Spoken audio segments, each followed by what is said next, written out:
원치 않는 방식으로 오는 응답이라는 제목으로 하나님 말씀 증거하도록 하겠습니다. 오늘 주 메시지는 도대체 임마누엘이라는 의미가 무엇인가 그것을 살피도록 하겠습니다. 우리 성경 처음으로 임마누엘이라는 단어가 나오는 것이 이사야서 7장입니다. 보통 성탄절이 가까우면은 예수님의 탄생을 예언하는 말씀으로 많이 보기도 합니다. 특별히 14절이 핵심이죠. 우리 14절을 다 같이 읽겠습니다. 시작. 그러므로 주께서 친히 징조를 너희에게 주실 것이라. 보라, 처녀가 잉태하여 아들을 낳을 것이요 그의 이름을 임마누엘이라 하리라. 임마누엘 뜻이 무엇입니까? 하나님이 우리와 함께 계신다. God is with us. 하나님이 우리와 함께 계신다. 뭐 다 아는 얘기입니다. 그럼 우리가 성경 빼놓고 상식적으로 하나님이 우리와 함께 계신다 그러면 상식적으로 뭘 상상합니까?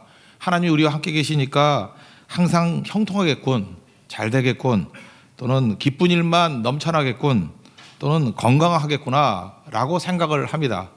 그런데 반드시 그렇지만은 않다라는 거죠. 도대체 임마누엘이 어떤 방식으로 오는지 오늘 성경의 1차적인 배경을 통해서 이 배경에서 왜 이 말씀이 나왔나를 보면은 임마누엘이 어떤 방식이 오는지를 알 수 있다고 생각을 합니다.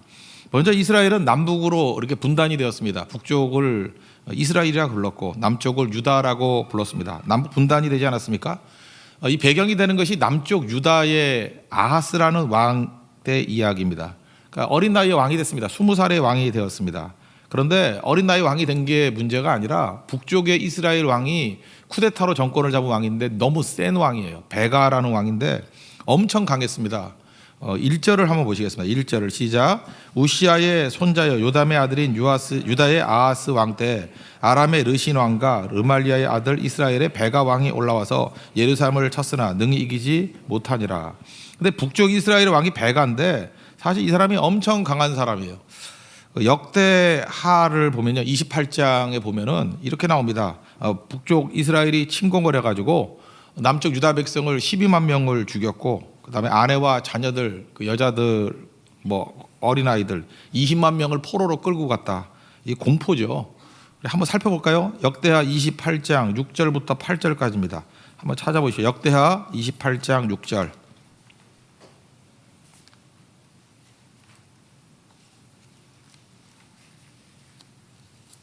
역대하 28장 6절부터 8절까지 693페이지 6절부터 보겠습니다. 다 같이 읽겠습니다. 시작. 이는 그의 조상들의 하나님 여호와를 버렸음이라. 르말라의 아들 베가가 유다에서 하루 동안에 용사 12만 명을 죽였으며 에브라임의 용사 시그리는 왕의 아들 마아세아와 국내 대신 아스리감과 총리 대신 엘가나를 죽였더라. 8절. 이스라엘 자손이 그들의 형제 중에서 그들의 아내와 자녀를 합하여 20만 명을 사로잡고 그들의 재물을 많이 노력하여 사마리아로 가져가니. 그러니까 12만 명 죽여버리고 포로로 20만 명 끌고 가고, 그러니까 뭐 이걸 경험했던 남쪽 유다의 사람들이 얼마나 공포했겠습니까? 그래서 베가 그러면 진짜 베가본드가 생각날 정도로 베가, 그죠? 정말로 공포의 사람이 공포의 사람, 그런 사람이었다는 것입니다. 근데 북쪽 이스라엘의 베가라는 왕도 센데 그 아람이라는 나라의 르신이라는 왕도 또 엄청 셌거든요. 그러니까 센 놈과 센 놈이 동맹을 맺은 거예요. 그게 얼마나 공포겠어요. 지금 배가 하나만 내려와도 감당이 안 되는데 르신이라는 더 강력한 왕과 동맹을 맺었답니다. 오늘 7장 2절을 읽겠습니다. 시작. 어떤 사람이 다윗의 집에 알려 이르되 아람이 에브라임과 동맹하였다 했으므로 왕의 마음과 그의 백성의 마음이 숲이 바람에 흔들림같이 흔들렸더라. 강대국 둘이서 동맹을 맺으니 어떡하나. 표현하기를 마음이 숲이 바람에 흔들림같이 흔들흔들했다, 공포에 쫄았다, 뭐 이런 거죠. 두려움에 뭐 위축이 됐다, 뭐 그럴 수 있는 거죠. 이때에 하나님께서 응답해 주셔가지고 도와주겠다라고 하면서 말씀하시는 거예요. 그럼 우리는 뭘 기대하죠? 이렇게 센 놈 둘이 덤빈다 그러는데, 특별히 그 북쪽의 베가 왕은 12만 명 죽이고 그다음에 처자식들 뭐 20만 명 끌고 가는, 이건 뭐 전쟁이 졌다라는 거는 그냥 집안이 망한다는 뜻이거든요. 다 죽는다는 뜻이거든요. 그래서 하나님이 도우심을 준다 그러니까 기대를 할 거 아닙니까? 뭘 기대해요? 북쪽의 베가보다 더 센 군대를 주시겠다든지, 아니면 뭐 르신같이 이렇게 동맹군이 온다든지 지원군이 온다든지, 아니면 뭐 신무기를 주셔가지고 그죠, 무슨 핵무기나 뭐 미사일을 주신다든지 뭐 이런 식으로 그 당시에 핵무기라든지 당시에 미사일 같은 걸 주셔서 그래 이겨야 되는 거 아니에요? 근데 하나님의 응답은 뭐냐면 이사야하고 스알야숲이라는 아들과 이사야가 와가지고 말씀을 전해주는 거예요. 스알야숲은 이름의 뜻이 남은 자는 돌아온다 뭐 이런 거거든요. 뭐 이름도 불길해, 그죠? 뭐 그런 식의 두 사람이 와가지고 말씀을 증거해 준다라는 것입니다. 그래서 기껏해서 완다는 소리가 두려워하지 말라, 낙심하지 말라. 그리고 저들 아무것도 아니다. 저들이 뭐냐 하면은 부직갱이. 저는 서울 사람이라서 부직갱이가 뭔지 잘 몰랐는데 이게 불을 석탄이라든지 나무 같은 걸 태울 때 이렇게 들쳐줘야 잘 타죠. 놔두면 잘 안 타잖아요. 그 들쳐주기 할 때의 막대기를 부직갱이라 그래요. 그러니까 연기 나는 부직갱이다. 그러니까 무슨 얘기죠? 별거 아니다. 뭐 그런 뜻이에요. 별거 아니다. 아니 그릇이 하나도 좀 센데 배가 르신이 오면은 엄청나게 두 센 놈들인데 두 부직갱이 연기 나는 부직갱이 그냥 막대기 그것도 뭐 쓸모없는 막대기에 불과하다라고 하는 말씀만 주시는 거예요. 미치는 거죠, 그죠? 제가 목사인데 어떤 사람한테 내가 도와줄게 그랬더니 그 사람은 기대하기를 돈을 주길 원했는가 봐. 근데 기도해 줄게 엄청 실망해. 뭐 그런 거하고 비슷한 거죠. 예. 하나님 도와줄게 그랬는데 뭘 이게 힘이 되는 거 뭐 돈이 오든지 군사력이 오든지 이래야 되는데 기껏해 낙심하지 말래요. 두려워하지 말래요. 부직갱이에 불과하다고 말씀 보내준다고. 이 낙심하는 상황이었죠. 4절을 읽겠습니다. 시작. 그에게 이르기를 너는 삼가며 조용하라. 르신과 아람과 르멜레 아들이 심히 노할지라도 이들은 연기나는 두 부직갱이 구루터기에 불과하니 두려워하지 말며 낙심하지 말라. 하나님께서는요 우리가 원하는 방식으로만 반드시 응답을 주는 게 아니고 제일 먼저 우리에게 말씀으로 응답을 주십니다. 오늘 이렇게 예배 온 사람이 응답받는 사람들이에요. 이 말씀이 가슴에 팍 새겨지면 그 말씀이 우리를 건져주시는 거죠. 시편 107편 20절을 보면 그가 그의 말씀을 보내어 그들을 고치시고 위험한 지경에서 옛날 성경에 위경에서 그죠? 위험한 지경에서 건지시는도다. 말씀을 먼저 보내주시고 위험한 지경에서 우리를 건져주신다. 그러니까 말씀이 오는 것은 곧 승리다 그런 얘기죠. 근데 아하스 왕은 믿음이 없어가지고 이게 느껴지지를 않는 거예요. 그러니까 하나님이 우리와 함께 하신다는 건 뭐냐면요 어려운 가운데 말씀을 보내주셔서 함께 한다 그런 뜻이에요. 그러니까 말씀이 오면은 어떤 어려움이 있다 할지라도 그 두 부직갱이 불과해 아무것도 아니야 뭐 이런 거죠. 그러니까 처음에 예수 여기 초신자들이 있습니다. 예수님을 처음 믿으면 또 오래 믿어도 뭐 그지 같은 믿는 인생들은 잘 모르죠. 그러니까 하나님하고 나하고 체질이 안 맞는 거예요. 우리는 뭘 도와줘 그러면 돈을 줘야 되거든. 우리는 뭘 도와줘 그러면 군사력을 보내줘야 되거든요. 눈에 확확 보이게 그냥 가슴에 팍팍 와 닿게. 근데 하나님은 언제나 간접적이야. 그죠? 이사야가 스알랴서 보내가지고 말씀 보내주시고 그 다음에 낙심하고 절망하지 말래. 말씀이 왔으니까 걔네들은 두 부직갱이에 불과하다. 그러니까 우리하고 잘 맞지 않는 거예요. 그렇지만 믿음이 뭔지 알아요? 처음에는 하나님이 잘 맞지 않더라도 그래도 끝까지 같이 가겠습니다라고 결정하는 거 그게 믿음이에요. 그래서 믿음은 결정이라고 뭐 잘 맞아야 가나 결정하는 거죠. 결정하다 보면은 또 맞아가겠죠. 그게 임마누엘이라니까. 내가 뜻이 안 맞더라도 계속 하나님과 함께 할 거예요. 그게 임마누엘이에요. 나도 그렇지만 하나님도 그래요. 내가 너하고 잘 안 맞는데 내가 떠나갈지 알지. 절대 안 따라가. 너랑 함께 할 거야. 그게 임마누엘이에요. 무서운 거죠. 그죠? 엄청나게 무서운 거예요. 하나님이 나하고 안 맞더라도 같이 있겠대. 너무 안 맞으면 고쳐서라도 같이 있겠대. 그게 임마누엘이에요. 그러니까 임마누엘은 곧 내가 변화된다라는 뜻하고 똑같은 거예요. 하나님이 끝까지 같이 있겠대요. 변화되든지 근데 끝까지 같이 있는데 변화 안 되면 그럴 리는 없겠지만 죽어요. 종종 있어요. 죽는 놈들도. 비율상 많지는 않고 그죠? 죽어요. 그러니까 죽지 않으면 변화되는 거예요. 죽지 않으면 완전히 변화가 되는 거. 이 결혼 생활하고 너무너무 비슷하다고 생각을 합니다. 결혼식 할 때 이렇게 서약하지 않습니까? 서약할 때 뭐라 그래요? 그냥 영원히 같이 있겠다. 뭐 옛날 같으면 검은 머리가 팥불이 되도록 뭐 이렇게 하는데 교회에서는 잘 안 쓰죠. 그러니까 여러 가지 상황이 있지 않습니까? 기쁠 때나 슬플 때나. 기쁘면 같이 살고 슬프면 헤어지나? 아니죠. 기쁠 때도 같이 살고 슬플 때도 같이 살고. 그다음에 건강할 때 같이 사는데 병들면 버리겠다. 나도 벌써 겁이 나. 내가 병들면 이거 뭐 아내가 버리면 어디 가서 사나? 그래서 내가 요즘에 전용식한테 잘해줘요. 밥 해달라고. 뭐 이런 생각도 하는데 그건 결혼이 아니죠. 그죠? 건강할 때나 병들 때나 같이 하겠다. 그게 서약이죠. 그다음에 인생을 살다 보면 부자가 될 때도 있지만 가난할 때도 있잖아요. 그러니까 부자면 같이 살고 가난하면 버리나? 아니죠. 같이 있는 거죠. 그래서 결혼 서약이 임마누엘 서약이라고 해요. 언제나 함께 하겠습니다. 하나님께서 우리에게 주신 축복이 뭐냐면 내가 너하고 처음에 마음에 안 들지만 그래도 끝까지 같이 있을 거야. 이거라고요. 남녀라는 거는 기질상의 차이가 있잖아요. 그래서 서로 안 맞아요. 안 맞는데 그래도 같이 있겠다고 서약하는 거예요. 그러니까 결혼은 실력이 있어야 된다니까. 실력이 뭐냐 하면 그냥 참고 같이 있으려고 하는 실력이 있어야만 결혼이 가능한 거예요. 그거 없이 자기밖에 모르고 나 싫으면 아무것도 못하고 하면 그 며칠 못 살아요 같이. 그건 결혼 막는 게 나아. 그래서 이렇게 결혼은 자기 자신이 준비가 돼 있어야 된다니까요. 그냥 죽어도 같이 있겠어 뭐 그런 거죠. 죽어도 같이 있겠어. 빌리 그레이엄 목사님 얘기로 유명하지 않습니까? 빌리 그레이엄 목사님이 그 사모님이 루스잖아요. 룻 성경의 룻이죠. 룻. 그 로스 사모님하고 그때 뭐 54년째인가 사실 때 그 기자가 물었대잖아요. 그 목사님 그 54년 동안 이렇게 부부 생활 잘한 거 보니까 비결이 뭡니까? 그랬더니 목사님 얘기가 영어로 표현하면 참 재밌는데, 그렇죠?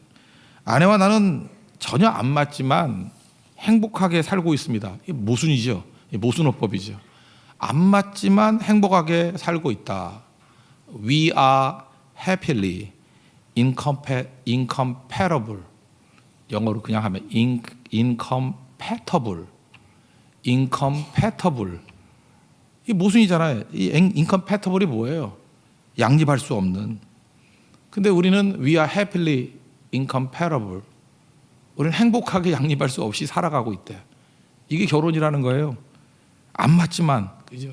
Totally incompatible. 우린 전혀 맞지 않지만 그래도 행복하게 살고 있대요.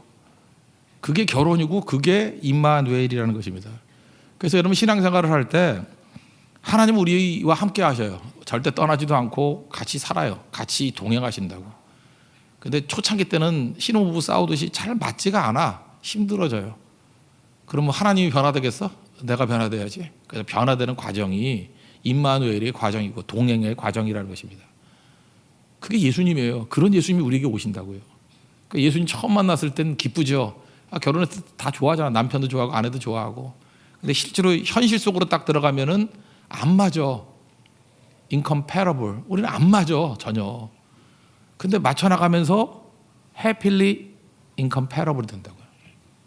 행복하게 우리는 맞춰 나가고 있습니다. 양립하고 있습니다.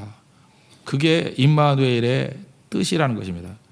그러므로 그 다음 단계 우리가 신앙생활을 하면서 뭐냐면 신앙의 성숙이라는 거. 우리가 행복하게 해필리하게 살기 위해서 필요한 게 뭐냐면은 나는 틀리고 하나님은 맞습니다라고 하는 고백이 있어야만 잠깐 맞아지는 거예요. 그래서 신앙생활이 깊어지면 맨날 하는 고백이 그거예요. 나는 죄인입니다. 나를 불쌍히 여겨 주십시오. 나는 틀렸습니다. 그래서 맨날 틀렸다 그래. 내가 부족하다 그러고 그게 맞아가는 거거든요. 그래야 맞아지죠. 근데 끝까지 나는 옳고 내가 못 틀려서 이렇게 고개 빳빳하게 나가면은 얻어 터지든지 그게 아주 지속이 되면 죽어요. 죽는다고. 동행이 안 되는 거죠. 그건 뭐 거의 없어요. 거의 없는데 하여튼 그렇게 가는 게 지혜라는 것입니다. 그래서 하나님과 맞춰 나가는 거, 그리고 나는 틀렸고 하나님은 옳습니다. 이게 갈라디아 2장 20절에 표현에 하면 나는 죽고 예수님으로 삽니다.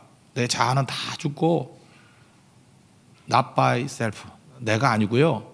but by grace. 하나님의 은혜로 되는 겁니다. 라고 변화되는 것을 믿음이라 그래요. 믿음이 그런 거라고요. 그래서 9절이죠. 9절을 다 같이 읽겠습니다. 시작. 에브라임의 머리는 사마리아요 사마리아의 머리는 르말리아의 아들이니라. 만일 너희가 굳게 믿지 아니하면 너희는 굳게 서지 못하리라 하시니라. 그 몇 년 전에 특별 새벽기도의 주제였죠. 이거 뒤집어 말하면 굳게 믿으면 굳게 서리라. 이 구절이었어요. 굳게 믿으면 굳게 서리라. 그러니까 굳게 믿지 아니하면 굳게 서지 못하리라. 부정인데 굳게 믿으면 굳게 서리라. 그러니까 굳게 믿는 게 뭐예요? 하나님과 동행을 하는데, 임마누엘 하는데 나는 틀리고 하나님은 옳습니다 라고 하는 것을 날마다 시인하고 나아가게 될 때 하나님과 동행이 가능해지고 하나 되게 된다라는 것입니다. 잘 보세요. 아브라함도 초창기 때 하나님 믿을 때 똑같이요. 이제 갈대아 우르, 지금 말하는 바벨론에서 잘 살고 있었습니다. 우르라는 지역이 옛날 지역에 뭐 엄청나게 번화했던 곳이거든요. 그런데 거기를 떠나서 어디인지도 모르는데 가래. 나중에 가나안인지 알았지만 처음에는 어딘지도 모르고 가래요. 그럼 그게 내 뜻에 맞나요? 하나님과 동행은 해야 되겠는데 참 이상한 하나님이야. 어딜 가는지 말씀도 안 해주시고 내 뜻에 맞지도 않아요. 그런데 하나님을 신뢰했죠. 굳게 믿었죠. 그럼 굳게 서는 거죠. 그래서 굳게 믿고 그냥 가는 거예요. 알고 간 게 아니에요. 믿고 간 거예요. 동행은 그런 거라고요. 우리가 계속 알면서 가겠다 그러면 동행이 힘들어져. 믿고 가는 거예요. 베트남 선교를 가는데 뭐 거기서 가서 뭐예요? 그러면서 자꾸만 꼬치꼬치 묻고 다 이래가지고 자기가 체크해봐서 갈만하다고 하면은 못 가요. 그냥 믿고 온 거예요. 믿고 가서 밥은 어떻게 먹어요? 뭐예요? 몰라요. 나도 믿고 가는 거예요. 굶지는 않아요. 거의 먹어요. 굶을 때도 있지만 거의 먹어요. 거의 잠자고 뭐 어떤 때 너무 좋을 때도 있고 어떤 때 너무 나쁠 때도 있고 믿고 가는 거예요. 그게 동행이죠. 동행 그런 거 아니에요? 나를 전적으로 맡기는 게 그게 동행이겠죠. 그래서 히브리서 11장 8절에 아브라함의 믿음을 이렇게 묘사합니다. 믿음으로 아브라함은 부르심을 받았을 때 순종하여 장래 유업으로 받을 땅에 나아갈새 갈 바를 알지 못하고 나아갔으며. 그러니까 굳게 믿고 간 거죠. 그랬더니 굳게 섰다 그런 얘기라고요. 그러니까 믿음 생활, 이 동행이라는 거, 임마누엘이라는 것은 안 맞는 거를 내가 틀렸습니다 하면서 맞춰 나가는 과정, 그게 동행이고 그게 동행하면서 신앙의 성장이 온다라는 것입니다. 근데 아하스 왕은요 20살에 왕이 됐는데 이 멍청한 놈은 믿음이 별로 없었어요. 그죠? 우시아의 손자인데 믿음이 별로 없었다고. 그래서 하나님께서 징조를 주신다 그랬어요. 하나님은 참 친절하신 분이거든요. 응답을 원하지도 않는데 기도도 안 했는데 그냥 내가 너한테 응답을 줄게 그랬다고요. 그러면 그냥 못 이기는 척 그래 주세요 그러면 될 건데 이놈은요 싫대요. 자기 입으로 나 응답 같은 거 필요 없어. 들어보니까 뭐 이사야하고 뭐 아들놈이 와가지고 뭐 낙심하지 말라 뭐 절망하지 말라 말씀 정도 하는데 또 말만 줄 거지? 아 지겨워 싫어 이랬다고요. 그게 11절과 12절이에요. 다 같이 읽겠습니다. 시작. 너는 네 하나님 여호와께 한 징조를 구하되 깊은 데에서든지 높은 데에서든지 구하라 하시니 아하스가 이르되 나는 구하지 아니하겠나이다. 나는 여호와를 시험하지 아니하겠나이다 한지라. 마치 되게 믿음이 좋아 보여. 나는 여호와를 시험하지 않겠습니다. 그게 아니고 나는 그런 대답 필요도 없어 그랬다고요. 여러분도 그렇죠. 뭐 어떤 때는 이렇게 기도해 준다 그래도 도망치는 사람이 있어요. 나 기도 필요 없어. 뭐 현찰이면 모르겠지만 뭐 이런 사람도 있고요. 그래요. 나는 그렇게 말로 하는 립 서비스 지겨워 이런 사람이 있다고요. 이게 다 헛된 일이야. 뭐 손에 잡히는 게 있어야지 뭐 이런다고요. 그러면 버려두는 게 아니라 하나님은 그래서 좋으신 하나님이에요. 응답이 필요 없어, 징조가 필요 없어. 그런데 하나님이 참 이거 하나님의 겸손함이야. 그래도 죽게 그랬어요. 진짜 나하고 하나님의 성질 안 맞아. 나 같으면 그냥 패 죽이고 싶을 것 같아.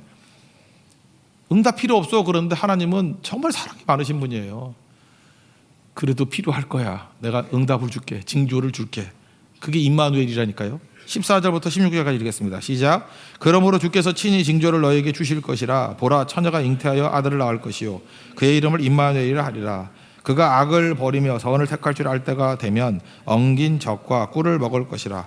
대저 이 아이가 악을 버리며 선을 택할 줄 알기 전에 내가 미워하는 두 왕의 땅이 황폐하게 되리라. 여기 그냥 선입견 버리고 뭐 마리아 이런 거 다 버리고 그냥 한 명의 처녀가 있어요. 처녀가 하여튼 잉태해서 아기를 낳았는데 그 아이 이름이 임마누엘이래요. 아이가 태어났죠. 태어났는데 여기 보니까 악을 버리고 선택할 줄 안다. 그럼 철이 들었다 그런 거거든요. 이스라엘 백성들이 철이 들었다 그럴 땐 성인식이에요. 12살에서 13살. 이제 한국 나이로는 13살, 만으로는 12살. 그러니까 12년, 13년 정도 지났을 때를 철이 들었다 그래요. 그래서 성인식을 크게 해요. 그때쯤 되면은 너희들이 전에 미워하던 두 왕이 황폐하게 되리라. 이게 하나님의 징조였어요. 하나님의 약속이었다고. 하나님의 약속은 이루어집니까? 안 이루어집니까? 반드시 이루어지죠. 그래서 진짜로 실제로 13년이 지나고 난 다음에 아수르가 공격을 해요. 그러니까 우리가 항상 승리한다는 게 유다가 강해서 이기는 게 아니에요. 그냥 나는 그냥 죽치고 앉아 있는데 엉뚱한 데서 공격을 해줘가지고 나에게 유리하게 될 때도 있고 아니면 상대가 알아서 약해져가지고 이기는 경우도 있고 하나님이 꼭 내가 잘해야 되는 거 아니에요. 이스라엘 백성들도 포로에서 돌아오게 된 게 여기 있잖아요. 고레스 왕. 다리오 고레스 왕이 이 다니엘을 통해서 사자굴 사건을 통해서 변화가 돼서 집에 가 그러니까 간 거죠. 그게 다 하나님의 약속과 성취 아니에요? 하나님이 약속하신 게 이루어진 거죠. 똑같은 거라고요. 임마누엘의 약속이 이루어진 거라고요. 그래서 13년이 지나고 난 다음에 그게 BC 722년이거든. 그때 아수르가 들고 일어나가지고 아람을 작사를 내버렸어. 르신왕 죽여버리고 남쪽에 베가 이 베가본들을 또 박살을 내버렸어. 그래서 이루어진 거죠. 그러니까 하나님의 약속이 이루어진 거잖아요. 그죠? 내가 볼 때 아하스 그놈 꼴 보면은 이런 응답 안 줄 것 같은데 싫다 그러는데도 주신 약속이 임마누엘의 약속이고 임마누엘의 약속 때문에 북쪽 이스라엘이 망한 거라고. 그죠? 그리고 참된 이스라엘이 구원받게 된 거죠. 이건 뭐 십자가 사건하고도 똑같지 않습니까? 우리가 뭐 나를 위해서 십자가를 대신 지겠다고 하는 예수님 뭐 환영했나? 우리는 다 십자가를 거부했잖아요. 그죠? 십자가 지지 말라 그러고 필요 없다 그러고 조롱하고. 그런데도 하나님께서 필요 없다 그러는 징조를 억지로 주시지. 우리는 십자가가 필요 없다 그러는데 끝까지 십자가 지셨잖아요. 우리는 그게 얼마나 필요한지도 모르는 연약한 종들이었는데 알고 봤더니 예수님이 왜 죄 없는 분이 저럴까? 왜 옆구리에 창으로 찔렸을까? 왜 못이 박혔을까? 이상하다 그랬는데 나중에 알고 봤더니 그게 내 죄였어요. 내 죄. 내 죄 대신에 죽으신 거고 내 범죄 때문에 찔리신 거고 나 때문에 피를 흘리신 거고 나중에 경악을 하는 거죠. 그래서 십자가 붙드는 거 아니에요. 똑같은 일이 벌어졌다는 것입니다. 싫다 그랬다고요. 거절했다고요. 그런데 그것이 그들을 살리는 힘이 되었다고요. 임마누엘 대신 예수님이 똑같이 오신다는 거예요. 신약에 징조라는 거예요. 내가 너희들 구원하기 위해서 뭘 보내줄까? 이스라엘은 항상 어떤 메시아를 원했냐면 군사적인 메시아, 우리를 독립시킬 메시아, 자기가 생각하는 메시아만 생각했어요. 근데 하나님은 임마누엘이야 그랬다고요. 그 임마누엘 징조가 뭐예요? 그 예수님이라고. 우리는 필요 없고 그런 것 갖고 무슨 구원이 이루어져 그랬는데 그것이 마귀의 세력을 무너뜨리고 우리를 죄악과 사망과 지옥에서 건지는 원동력이 된 거죠. 그래서 아하스 왕은 사실은 나예요. 내가 아하스가 됐다고. 맨날 주변에 센 놈들 때문에 쫄아가지고 아무것도 아니라 그러고. 그래서 하나님께 기대를 하기를 해. 근데 맨날 우리는 현찰만 기대하고 군사력만 기대해. 근데 하나님 꼭 말씀만 주신다 그러고. 그래서 실망을 해요. 실망을 해서 내가 징조를 줄게 그래도 듣기 싫어요. 그죠? 뭐 기도하면 돼 그러면 지겨워 죽겠어요. 그런 소리네. 어려서부터 지겹도록 들었어요. 여의도 순복음교회부터 들었어요. 이러면서 그죠? 지겨워 죽겠어요. 또 그 소리를 해요. 그런다고 사람들이 그런다고. 그래도 하나님께서는 그래도 징조 줄게. 그게 임마누엘 징조예요. 그리고 아이가 이게 분별력이 생길 때 12년 13년이 지나고 난 다음에 두 왕, 네가 그렇게 세다 그런 두 왕을 내가 황폐케 하리라. 하나님 그대로 이루셨습니다. 여러분 믿습니까? 십자가에서 우리를 구원하셨던 것과 마찬가지로 그대로 이루신 거예요. 이게 믿음 생활이라는 것입니다. 그러므로 임마누엘이라는 게 무슨 뜻이냐? 정의를 한다 그러면 내가 생각하는 방식으로 오는 게 아니에요. 내가 생각하는 건 뭐냐면 그냥 잘 되는 거예요. 잘 되는 거. 잘 되는 게 아니고 임마누엘 축복은 어떤 상황이든지 주님께서 나와 동행하시는 거예요. 말 그대로예요. God is with us. 하나님이 우리와 함께 하신다는 거. 그게 임마누엘입니다. 함께 하면은 사실은 내가 변화되는 거예요. 변화되지 않으면 함께 못하기 때문에. 그래서 성장이 이루어지게 되고 쭉 가는 거죠. 그걸 형통이라 그래요. 뭐 형통 두 군데 배웠잖아요. 창세기 39장에 보면 요셉의 형통이 나오는데 아니 노예로 팔려가지고 보디발의 집에 종이 된단 말이에요. 종이 됐는데 그럼 망한 거잖아요. 근데 성경은 말하기를 형통한 자가 되어서 그 주인 애굽 사람 집에 있었다 이렇게 나와요. 그의 주인이 여호와께서 그와 함께 하심을 보며 임마누엘이죠. 범사에 그에게 형통하심을 봤다. 그러니까 이거는 뭐든지 잘 됐다라는 게 아니라 하나님이 함께 하시는 게 형통이라는 거죠.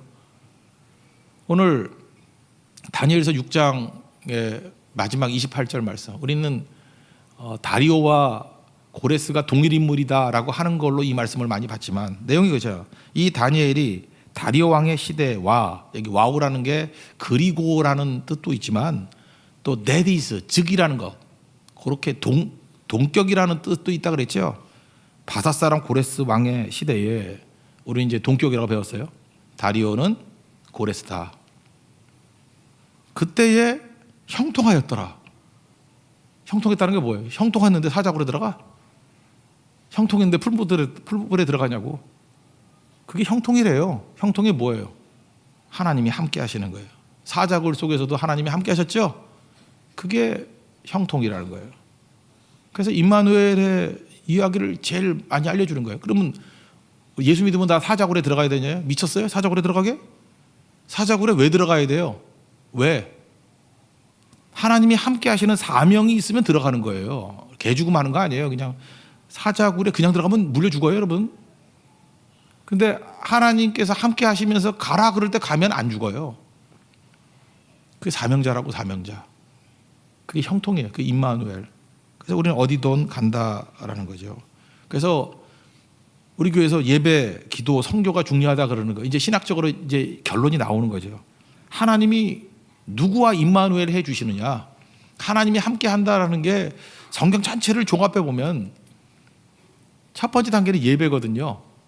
요한계시록 4장 23절 보니까 아버지께서는 자기에게 이렇게 예배하는 자들을 찾는다. 예배할 때 임마누엘의 능력이 나타나요. 그러니까 예배 드려야 돼요. 그리고 그 다음 단계로 나가서 예배만 드린다고 되는 게 아니죠. 예배가 기초예요. 그래서 우리 예배자를 배가시키는 운동들, 온 가족들 예배 드리고 예배 안 드린 사람들 예배자를 이끄는 거, 이게 부흥의 시발점이에요. 그 예배자 만드는 거. 그 예배 드린 사람이 뭘 해야 돼요? 그 다음에 마태복음 18장 20절 보니까 두세 사람이 내 이름으로 모인 곳에는 나도 그들 중에 있느니라. 기도하는 거예요. 그래서 모여서 기도하면, 어떤 집사님은 뭐 22명이 저녁마다 모여서 기도한다면서요? 기도하면 그게 또 220명이 되고 막 이렇게 될 거라고. 그죠? 그 되게 똘똘한 집사님이 생긴 것 같아요. 그죠? 그 사람이 똘똘하는 건 나머지가 되게 멍청하다는 뜻이죠. 예. 좀 똘똘해지십시오. 예수는 똑똑한 사람이 잘 믿어요. 똑똑한 사람은 추론을 하거든. 멍청한 놈들은 추론을 못해. 맨날 눈에 뭐가 보여야만 판단을 하고. 그래서 스스로 안수기도를 하세요. 주님, 머리가 좋아지게 해주세요. 진짜 그래요. 똑똑한 사람이 훨씬 잘 믿어요. 멍청한 사람이 진짜 못 믿어. 똑똑해야 돼요. 똑똑해 예수 잘 믿어요. 추론이 가능하거든. 아, 예배할 때 하나님이 함께 하는구나. 기도할 때 함께 하는구나. 그래서 그거 감을 잡아요. 맥을 딱 잡는다고. 그래서 기도하니까 되는 거고, 멍청한 것들은 피곤하다가 가서 엎어지고, 뭐 밥 먹었다가 엎어지고, 뭐 베트남 선교 갔다 왔다가 엎어지고 막 이래가지고 마음이 아프죠. 저 몇 바퀴 더 돌 것 같은데 쟤네들. 그러니까 똑똑해지라고요. 감 잡으라고. 그리고 마지막으로 선교할 때죠. 마가복음 16장 마지막 절 20절. 제자들이 나가 두루 전파할세. 주께서 함께 역사하사. 우리 뭐 선교 현장에 가서 너무 많이 느끼지 않습니까? 하나님의 임재가 있는 거. 목요일 날 그 예람제 할 때 그랬어요. 예람제 할 때 원래는 그 주변에 있는 성도들과 전도 대상자들 좀 와가지고 100여 명이 더 오기로 됐었어요. 근데 환경이 안 좋아져서 뭐 공안들이 설친다 그래서 못 오게 됐어요. 그래서 제가 갑자기 말씀을 바꿨거든요. 내용이 신학생들이 오고 신학생 졸업생 18명이 또 왔어요. 4학년. 그래서 걔네들이 마지막, 근데 되게 불안해하는 거예요. 얘네들이 졸업 이후에 진로 어떻게 가야 될 것인가. 이제 담임 목사로 가야 되고 또 전도로 가야 되고 얼마나 핍박이 많겠어요. 그래서 이렇게 꽃길이 아니거든요. 그래서 그들에게 소금 말씀 증거 있거든요. 너희는 세상의 소금이다. 그 소금의 내용들이 우리 교회에서도 많이 살핀 건 아닌데 내용은 이런 거예요. 소금의 특징이 맛이 있다, 뭐 녹아서 없어진다, 이것도 있지만 중요한 게 변함없다거든요. 변함없다. 그리고 제사 드릴 때 소금 치는 거예요. 소금이라는 건 뭐냐면 너희들이 욕을 먹든지 박해를 당하든지 변함없는 종이 되라. 그 메시지거든요. 사실 신학생들한테니까 이게 들을 수 있는 얘기지 사실 쉬운 말씀은 아니었어요. 근데 성령께서 만져주심이 있었던 것 같아요. 선교사님도 많이 변화가 됐고 신학생들도 이제는 기꺼이 나가서 싸울 마음이 생긴다 그러더라고요. 그리고 그 다음날 사막에 가서 기도할 때 한 40분 정도 기도할 수 있는 시간이 있었거든요. 그때 다 같이 정말 자기 자신의 열등감과 우월감의 신발을 벗어 던지고 맨발로 하나님과 연결되는 기도를 하더라고요. 저는 그 모든 과정 속에서 이거 인간이 짠 거 아니에요. 저도 미리 짜고 간 거 아니에요. 현장에 가가지고 기도하는 가운데 하나님께서 이끌어 주시는 거라는 거였죠. 아, 하나님께서 이렇게 말씀을 해주시는구나, 이렇게 이끌어 가시는구나. 저는 설교 준비하면서 임마누엘을 느꼈고요. 그들은 말씀을 들으면서 임마누엘을 느꼈고, 그때 마지막 찬양을 할 때 사실 우리 준비했던 찬양 아니거든요. 내 삶은 주의 것. 근데 그거 처음 들었는가 봐. 선교사님도 이 공안 때문에 추방 나갈까 봐 되게 두려워했던 분이거든요. 근데 이제 추방을 당한다 할지라도 담대하게 싸우겠습니다라는 믿음을 주셨고, 신학생들은 더 두렵잖아요. 같은 베트남 사람끼리로 얼마나 현장에 나가면 어려운지 아니까 죽기를 각오한 변함없는 소금 같은 신앙인이 되겠습니다라고 하는 다짐이 목요일 저녁과 금요일 새벽에 사막기도에서 느꼈다라고 저한테 간증도 하고 그러더라고요. 이게 바로 뭐예요? 이게 임마누엘이에요. 하나님 말씀 먼저 보내주시잖아요. 내가 변화가 되잖아요. 하나님이 변화된 적은 한 번도 없어요. 다 내가 변화된 거예요. 그리고 담대함을 가지고 세상으로 나아갑니다. 그들이 분명히 일을 칠 거예요. 그들이 큰 부흥을 일으키는 하나님의 종이 될 것입니다. 임마누엘은요, 평탄함만 있다는 거 아니에요. 시편 23편으로 좋아하는 말씀이지만 거기도 그런 말씀이 아니에요. 하나님이 나의 목자신데 평탄함만 가는 거지. 푸른 초장과 맑은 시냇물가라만 이끄는 거 아니잖아요. 사망의 음침한 골짜기로 다닐지라도 그러잖아요. 임마누엘이 그런 거예요. 사망의 음침한 골짜기로 다닐지라도 해를 두려워하지 않을 것은 주께서 나와 함께 하십니다. 임마누엘이 되신다고. 거기서 도와주는 거예요. 주의 지팡이와 막대기가 나를 안위하시나이다. 이게 임마누엘입니다. 여러분 평생의 삶 가운데 임마누엘의 신앙을 가지고 언제나 이기는 종 되기를 바랍니다. 행복이 뭐라 그랬어요? 도파민만 나오는 즐거움만 있으면 행복 아니고 그것만 추구하면 더 강한 자극이 필요하기 때문에 중독이라고요. 진짜 행복은요, 즐거움과 고난이 섞여 있는 거예요. 땀 흘려가면서 등산했을 때 최고의 기쁨, 행복이 있는 거예요. 거절의 두려움을 딛고 고백에서 얻은 사랑이 그게 행복이 있는 거예요. 그래서 즐거움 플러스 스트레스가 쌓여 있는 거예요, 인생은. 우리 선교 대원들 가운데도 간증을 하라 그러니까 되게 싫어하는 사람이 있어. 못해요. 간증을 하려고 그러는 사람이 오늘도 최정원 집사님 간증을 했는데 지금 여기 와서 명랑하게 간증을 했지만 얼마나 긴장을 했겠어, 예배 시간 전에. 안 그래요? 저렇게 안 떨고 간증하는 사람도 별로 없는데 사실은 준비 엄청 했을 거야. 그죠? 집에서 남편 앉혀놓고 막 연습도 한 100번 했을 거고. 긴장이 되잖아요. 그래서 코르티졸이 막 나왔을 거라고. 그러고 난 다음에 이렇게 간증해서 성도들과 함께 은혜를 나눴을 때 오는 기쁨, 그 도파민이 얼마나 큰 거예요. 그게 행복이에요. 그래서 여러분들 어떤 거를 요청했을 때 거절하는 거 쉽게 하지 마세요. 그거 영적 성장에 되게 장애가 되는 거예요. 그냥 받아들이는 게 좋아요. 왜 나한테 이런 부탁을 하지? 왜 나한테 이런 짐을 맡기지? 그러면 더 성장하라고. 함부로 거절하지 마세요. 거절 안 하는 게 좋아요. 저도 웬만하면 도움 요청이 오면 거절 안 해요. 도움으로 생각 안 하고 사명이라고 생각한다고. 알거든요. 이게 코르티졸인 걸 아는데 그거를 감당하면 나중엔 하나님이 도파민을 주셔서 진짜 행복이 뭔지를 알게 주신다는 것입니다. 여러분들 임마누엘이 행복입니다. 믿으십니까? 이건 무조건 좋은 일만 있는 게 아니에요. 고난이 있어요. 어려움이 있어요. 욕도 있고 박해도 있어요. 근데 최종적인 기쁨이 있습니다. 이게 임마누엘이에요. 하나님의 약속은 반드시 이루어집니다. 우리 모든 성도들이 임마누엘의 축복을 누리는 하나님의 거룩한 종 되기를 축원합니다. 자리에서 일어나겠습니다. 동행 찬양하겠습니다.